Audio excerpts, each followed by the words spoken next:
Destination Newry. It's the morning programme reaching out from the heart of the traditional Newry, the new city now, for goodness sake, right across the planet by virtue of the miracle of the internet. And it's a delight to be with you here on the morning programme. A joy to welcome Patrick Cahill to me. Patrick, you're very welcome in the studio this morning. Thank you, Ron. Patrick is a man who started writing maybe just 3 years ago, but has developed there has been, in my view, a natural skill of a storyteller in there. And it has gone from storytelling into poetry, and the poetry has been exceptional, because Heaney comes to mind, because the poetry, one of the poems is Coming Out of the Land, for goodness sake, and that was the one that I saw just a couple of days back with you. You had just finished it, and I had thought, goodness gracious, I'd like this man to read that on my programme.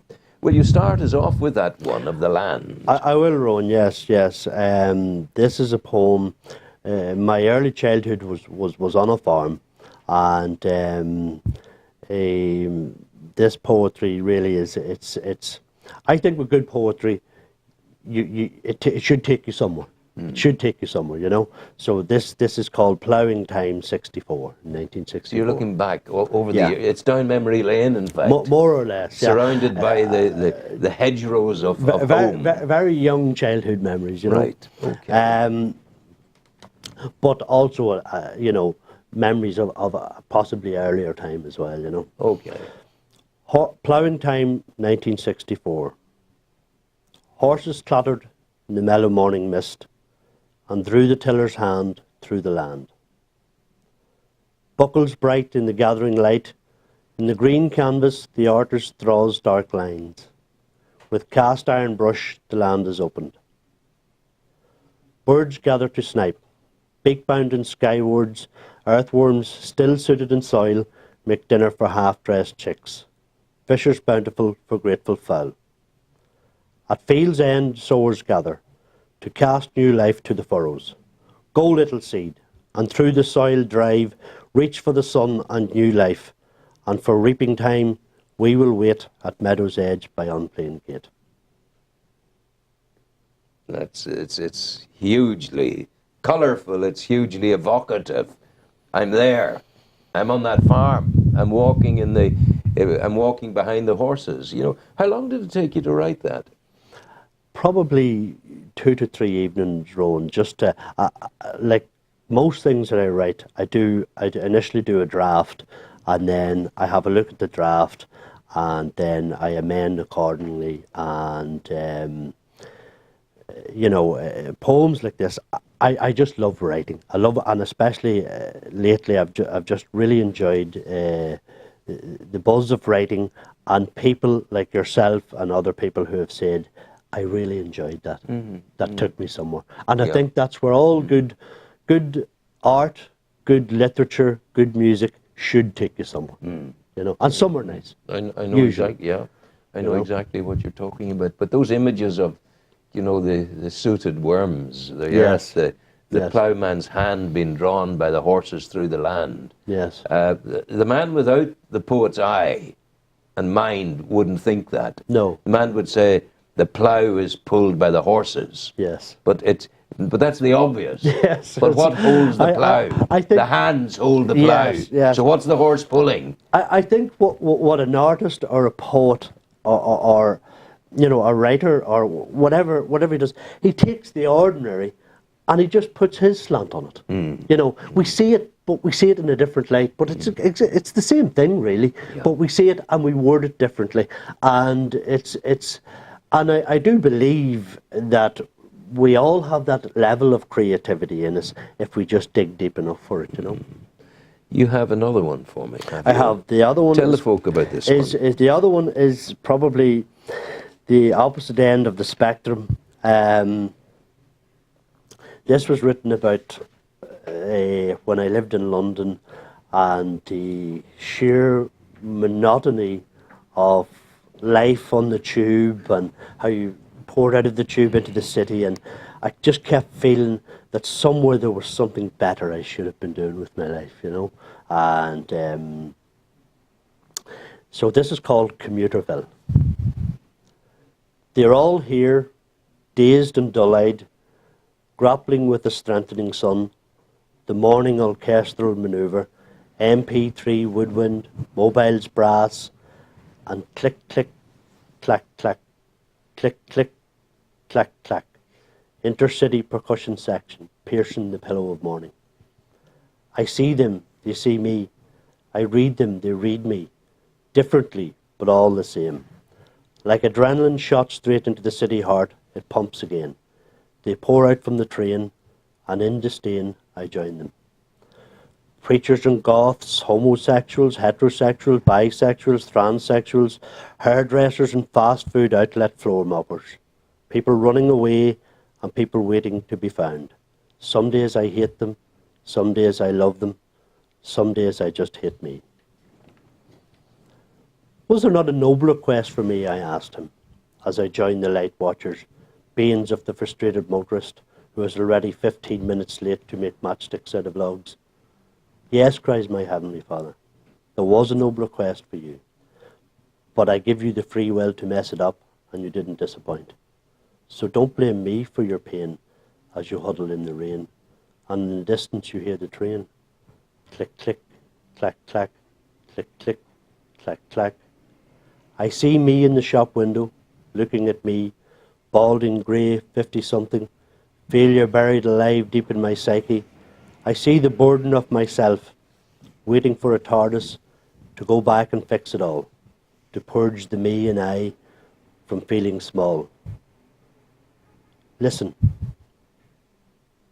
I know you, mankind, with your troubled mind, your tired thoughts and your pulsing mind, with your paradise lost, and to the Shylock, daily how you pay the cost. Wow. Those were tough days for you. Mm-hmm. Yeah. But that has grown out of pain.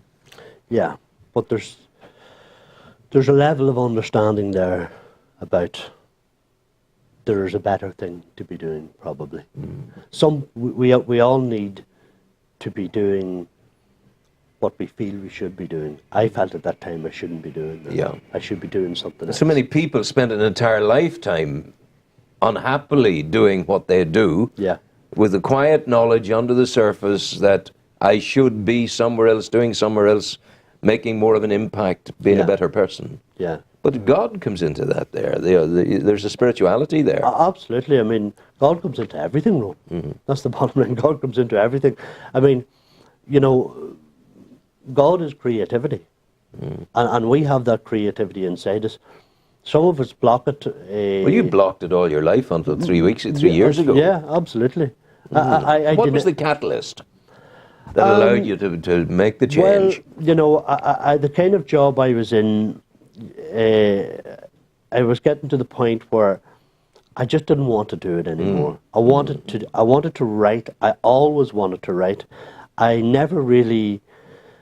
The first thing that I wrote, I did for you. If you remember, we did the show, and I got such a positive feedback from that, and I realised that yes, possibly I could go in another direction now. You know, the time had come for me to change. I think the time.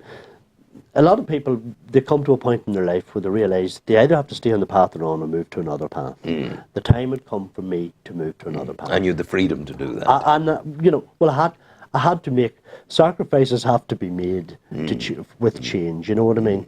But I believe that what I'm doing now is what I'm supposed to be doing. Yeah. Well, clearly the quality of the stuff there would underpin that assertion that you should be doing more of that. But this is only the beginning. You have other works on the burner. We have my friend James and I, who you know. James down at he's in Grounded. Grand Panda Productions. Is that what? Yeah. Yeah.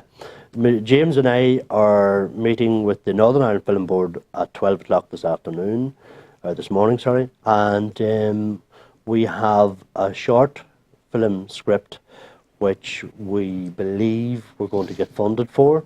And we're really excited about the prospect of filming, of the prospect of learning our trade. Me as a scriptwriter and him as a producer, and it's just exciting times, Ron. Really exciting times for me because, you know, I had the privilege of meeting Tom Newman, a la record producer of Tubular Bells, and I read a little. Co-founder of Virgin Records with Richard. Co-founder of Virgin Records, yeah. And I read a little bit of my script to him, and he loved it so much. He said, "I have music already sitting, waiting for that. Come down, it's free of charge." And you know, to have Tom Newman endorse your product is, you know, it's good. It's a good sales pitch, Absolutely. and it just blew me away when he said the final. I just read the final scene for him. The final scene is the basis for the story is a sister of mine, Anne, had committed suicide, and it's based on the last telephone conversation I had with her. And after all this had happened, I had this recurring dream over a period of time of me on a lake with two oarsmen in a small boat, and I say to the oarsmen, "What is your name, oarsman?" And he says to me, "Time." And I said, he said, "My name is Time." And I said, "Well, can't you go back there to save my sister caught out there in the choppy brine?" And he says, "No, alas, I cannot stand still or wait. For your sister out there, it's gone too late." And I said to him, "Well, with your brother, can I not negotiate?" He said, "Alas, no, not with him, for his name is Fate." And when Tom heard that final scene, he said, "That is beautiful." He said, "I've got the music for that." And, you know. I'm speechless. So that's What you've just read, what you've just spoken there, Yeah. extraordinarily deep and evocative. Yeah. Wonderful stuff. Yeah. And so it's a new project, Rowan. I'm looking forward to the filming. I'm looking forward to seeing how it develops. And when it's done, who knows what we can do with it, you know? Good luck. Thank you. It's huge stuff. And go well. Yes. And have good success today. And just before I go, my son, who started up a production company in England called Funk Soul Flicks, Newry, Cahill, told me to plug it for him before I left. There you are. You're good. Plug him again.